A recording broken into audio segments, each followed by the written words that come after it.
सल्लल्लाहु अलैहि वसल्लम या हुई जमण सां अम्मा साहब फरमाए थी जॾहिं मां इरादो कयो त हुजूर पाक सल्लल्लाहु अलैहि वसल्लम खे तड़ गिराए त गैबी आवाज़ आयो असां इनखे तड़ गिराए छॾींदासीं इनखे का बि फलीती वग़ैरह कान लॻल ऐं उन खां पोइ इरादो कयो त इन जो नालो कटिया ॾिसां त नालो बि कटियल आहे वरी मां ॾिठुमि त हिन जो तौर थींदो उहो बि तौर बि थियल आहे ये हुजूर पाक सल्लल्लाहु अलैहि वसल्लम जो जमण साईं ये मोजज़ात जेके हुआ ज़ाहिर थिया ऐं जॾहिं ॼाया त एॾी रोशनाई थी वई कमरे में जो जेके दिया ॿरनि पिया उहे ईअं लॻनि पिया जीअं सिज जे अॻियां तारा हूंदा आहिनि यानी ॾींहं जी रोशनाई ख़तम थी वई हुजूर पाक सल्लल्लाहु अलैहि वसल्लम जी रोशनाई एॾी थी वई त सिज वांगी थी वई ऐं इहे तारा आसमान वारा फरमाए थी त ईअं अची वेझो थिया त क़रीब हो जो असांजे मथां किरन इहो मालूम थियो त जेके पूॼारी हुआ सितारनि जा जेके सितारनि जा पूॼारी हुआ सितारनि खे पूॼा कंदा हुआ उन्हनि जो दौर ख़तम थी वियो हाणे रोशनाई ऐं हिदायत वारो दौर ईंदो जेको हुजूर पाक सल्लल्लाहु अलैहि वसल्लम आहिनि था ऐं जॾहिं हुजूर पाक सल्लल्लाहु अलैहि वसल्लम जी विलादत थी मके में हिकु यहूदी आयो जेको वापार ऐं तिजारत जे ख़्याल सां जॾहिं उहो हुते मके में हुयो त उन्हनि खे चयो त अॼु तव्हांजे घरनि में को ॿार ॼायो आहे ॾिसी अचो त कंहिंजे घर में ॿार ॼायो आहे पोइ उन्हनि ॿुधायोसि त अब्दुल्ला बिन अब्दुल मुतलिब जे घर में ॿार ॼायो आहे चई मूंखे वठी हलो उनजे घर पोइ उहो यहूदी उते आयो हुजूर पाक सल्लल्लाहु अलैहि वसल्लम जन खे ॾिठे ऐं हुजूर पाक सल्लल्लाहु अलैहि वसल्लम जन जी जेका मोहर लॻल हुई ॿियनि कुलनि जे विच ते जंहिंते लिखियलु हुयो ला इलाहा इल्लल्लाह मुहम्मद रसूलुल्लाह सल्लल्लाहु अलैहि वसल्लम जॾहिं उहा मोहर ॾिठे उन वक़्तु चई मके वारनि खे त हीउ शख़्स हाणे नुबुवत बनी इसराइल मां ख़तम थी हज़रत इस्माइल अलैहिस्सलाम जे ख़ानदान में अची वियो ऐं हिन खां बाद आख़िरी नबी आहे ऐं हिन जो नालो ज़मीन ते मुहम्मद हूंदो ऐं आसमान ते अहमद जबल हौशम आयो चए त ही मके में ॼमंदो ऐं मके खे फतह कंदो तव्हां सभिनि सां विढ़ंदो ऐं तव्हां ते फातिह थींदो यानी इहो फतह मके जे तरफ़ इशारो आहे ऐं उन खां बाद में फरमाए त ही उन्हनि चयो त ही मदीने में वेंदो ऐं उते इस्लाम जो क़िलो बुलंद थींदो ऐं उन सां पूरी दुनिया में इस्लाम नाफ़िज़ थींदो इहा ॻाल्हि उते उन वक़्तु कई हुजूर पाक सल्लल्लाहु अलैहि वसल्लम जी विलादत बासआदत रोशनाई हिदायत हुई छो त मके में हुजूर पाक सल्लल्लाहु अलैहि वसल्लम खां में जहालत हुई गुमराही हुई हर तरफ़ खां यानी पंहिंजो क़त्ल भारत खे वॾी साद सम्झंदा हुआ सरदारी सम्झंदा हुआ बहादुरी सम्झंदा हुआ ज़िना खे शराब पीअण खे पंहिंजे लाइ वॾो फ़ख़्रु महसूसु कंदा हुआ ऐं इन्हनि जी जहालत एॾी हुई ज़िंदा उनखे पूरा महसूसु कंदा तव्हां त न्याणी असांजी सुभाणे वरसे जी मालिक न थी या असांजो ॾाढो जेको थियो उहो असां सां गॾु मिली इन जे करे सिर्फ़ु न्याणियुनि खे क़तल कंदा हुआ पुटनि खे छॾींदा हुआ इहे रस्म रवाज जो आम हुयो ख़ुदि काबतुल्लाह खे जेको अलाह जो घर पाक हुयो जंहिंखे 360 मीटर भरे करे हर ॾींहं जे लाइ जुदा जुदा जी इबादत कंदा हुआ जॾहिं हुजूर पाक सल्लल्लाहु अलैहि वसल्लम ने नुबुवत दावा कई त अल्लाह हिकु आहे ऐं मां अल्लाह जो रसूल आहियां पैगंबर आहियां ऐं तव्हांखे उहे अहकाम ॿुधायां थो जेके अल्लाह तबारक व तआला मूंखे नाज़िल फरमाया आहिनि ऐं क़ुर पाक में ॿुधायां थो ऐं मोमिन जेके थींदा उन्हनि खे मां ख़ुशख़बरी ॾियां थो ऐं जेके इनकारी आहिनि उन्हनि खे अज़ाब ॾींदड़ डिॼारियां थो पियो भी बात है या वही हुजूर पाक सल्लल्लाहु अलैहि वसल्लम की दावत जब हुजूर पाक सल्लल्लाहु अलैहि वसल्लम तक दावत नहीं मक्के पाक में तो उन वक्त ये मक्के जा मुशरिक सब मुखालिफ किया सभी बाइकाट कयो हुजूर पाक सल्लल्लाहु अलैहि वसल्लम जो हुजूर पाक सल्लल्लाहु अलैहि वसल्लम साथ सिर्फ गरीब साहब सब राजे के होया देखो लोग गुलाम होया हजरत बिलाल हजरत सुहैब हजरत अम्मार हजरत खुबैब या हजरत सलमान के गरीब साहब होया जब हुजूर पाक सल्लल्लाहु अलैहि वसल्लम ने जो हमारा साथ दिया अरे कोई मक्के का मुशरिक टोको कंदा है ना गरीब बंदे करे युकेसर किसरा की फतह कर दो इस्लाम नाफिज कर दो इन सब के मत हुकूमत कर दो को खिलाता है टोको कंदा है और अल्लाह तबारक व तआला हुजूर पाक सल्लल्लाहु अलैहि वसल्लम की हिफाजत भी फरमाई और शान बुलंद करो हिफाजत या फरमाई जब हिजरत जो मौका आयो जब मक्के के मुशरिकान अबू जहल अबू सुफियान वगैरह इन सभी को फैसलो करो तो हुजूर पाक सल्लल्लाहु अलैहि वसल्लम की इजाजत कढो वने मोहम्मद के या निकाली दी वने या कैद कयो वने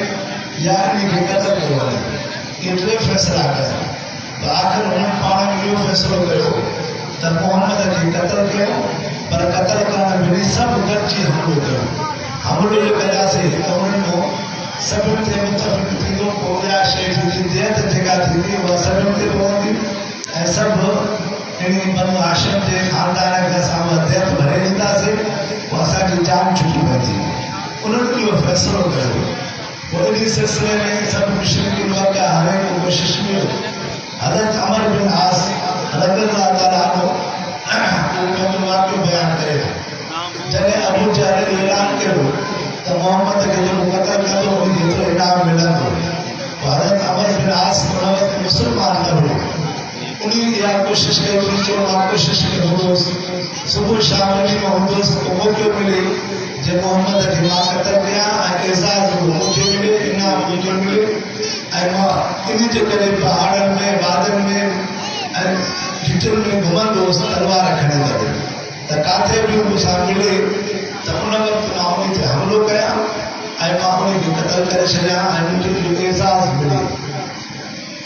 तो चवे तो जेकॾहिं मां उन हालत में मरी वञा तो सिधो सो मुझे लाइ जहन्नम हो छो त मां नबीअ खे कत्ल कयां पियो इरादो इहो हुयो उन जे करे ॿियो रस्तो हुयो ई न सिर्फ इहो रस्तो हो तो सिधो सो उन जहन्नम में हली वञा ॿियो वक़्तु मुंहिंजे मथां इहो आयो जॾहिं हुजूर पाक सल्लल्लाहु अलैहि वसल्लम जी सोबत में आयुसि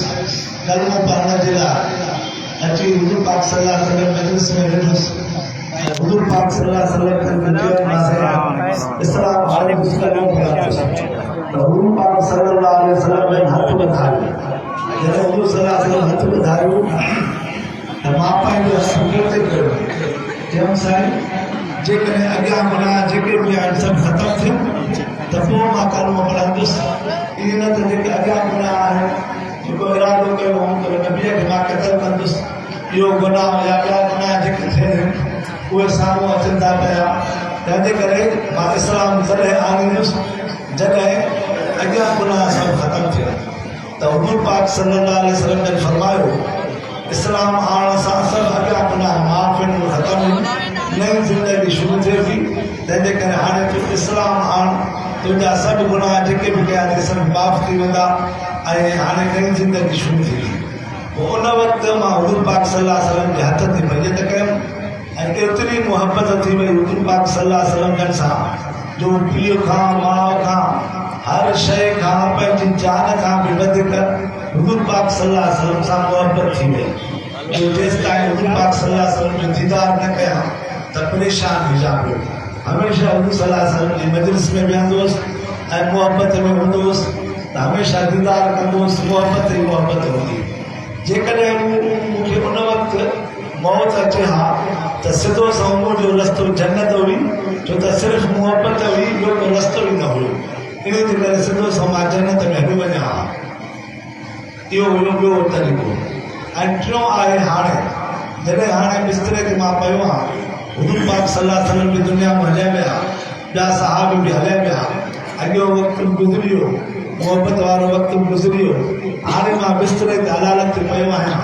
त हाणे मुंहिंजो ईमान ते ख़ात्मो थींदो अलाए न थींदो उन जे करे उहो सहाबी सॻोरो रोए थो पियो हज़रत अमर बिन आस रज़ी अल्लाह ताला अन्हु इहे हुया सहाबा इकराम जेके हुज़ूर पाक सल्लल्लाहु अलैहि वसल्लम जे अॻिते फिदा थींदा हुया पंहिंजी जान माल ॿार बच्चा हर शइ क़ुर्बान करण वारा सहाबा इकराम जंहिंजी बि मोहबत थी हुज़ूर पाक सल्लल्लाहु अलैहि वसल्लम जे मजलिस में आया त पंहिंजो घर विसरी वियो पंहिंजा ॿार विसरी विया पंहिंजो माल विसरी वियो पंहिंजे धंधो कारोबार विसरी वियो सिर्फ़ु नबीअ ते जान क़ुर्बान करण जे लाइ फिदा ई फिदा हूंदा हमेशह लबैक जे मथां जीअं हू नबीअ जो हुकुम करे उन जे मथां इताअत हूंदी तंहिंजे करे रब साईं जेको फरमायो कुल इन कुंतुम तुहिब्बून अल्लाह फत्तबिऊनी युहिब्बुकुमुल्लाह व यग़फिर लकुम ज़ुनूबकुम वल्लाहु गफ़ूरुर रहीम कुल अतीउल्लाह व रसूल फ़इन तवल्लौ फ़इन्नल्लाह ला युहिब्बुल काफ़िरीन जेकॾहिं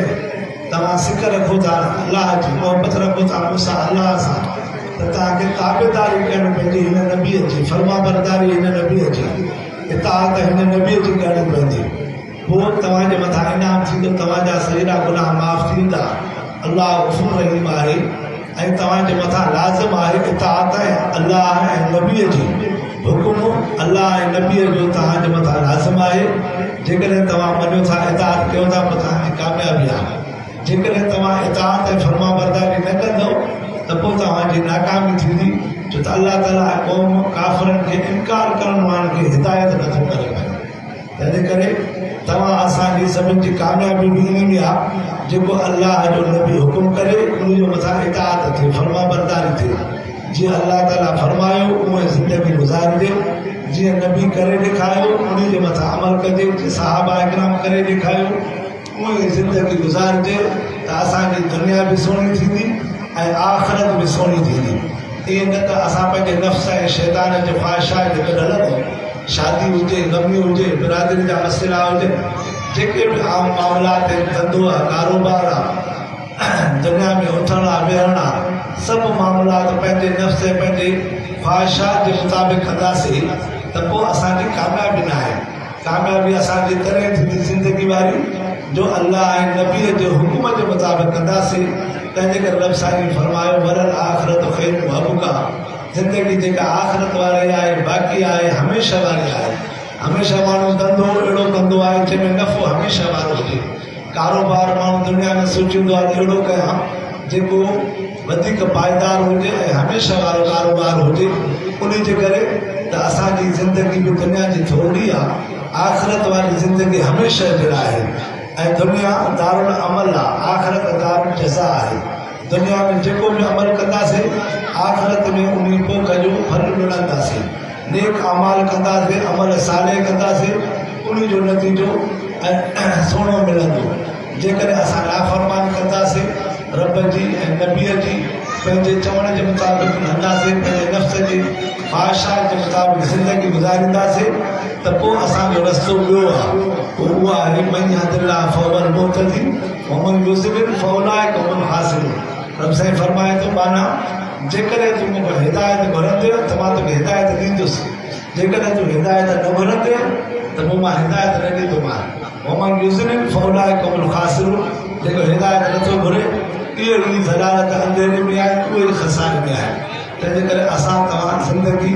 अल्लाह नबीअ जे हुकुम जे मुताबिक़ गुज़ारियूं सुन्नत जे तरीक़े जे मुताबिक़ गुज़ारियूं जेका ज़िंदगी गुज़री आहे उन ते तौबा ताइब थियूं अॻी जेका ज़िंदगी आहे बका उहा असां शरीयत जे मुताबिक़ अहद कयूं त असां शरीयत जे मुताबिक़ ज़िंदगी गुज़ारींदासीं ऐं हुज़ूर पाक सल्लल्लाहु अलैहि वसल्लम जे तरीक़े जे मुताबिक़ हलंदासीं असांजी शादी हुजे गमी हुजे उथण हुजे वेहण हुजे धंधो कारोबार हर मामलात नबीअ जा सभु आहिनि यानी हुज़ूर पाक सल्लल्लाहु अलैहि वसल्लम जिन जी सुन्नत ॼमण खां वठी करे उहो वसाल ताईं दुनिया में जेतिरो वक़्तु रहिया सभु महफ़ूज़ आहे ऐं उन जो तरीक़ो सॼो महफ़ूज़ आहे उन तरीक़े जे मुताबिक़ असां हलंदासीं त असांजी कामयाबी थींदी दुआ आहे त अल्लाह ताला हिन जलसे खे कामयाबु फरमाए जेके बि उन शरीक कया आहिनि अल्लाह साईं उन्हनि जी मग़फ़िरत बि अता फरमाए जंहिं ताउन कयो आहे जलसे में अल्लाह से जी दुनिया में सोनी फरमाए, आखिरत में सोनी अता फरमाए। आखिर दावाना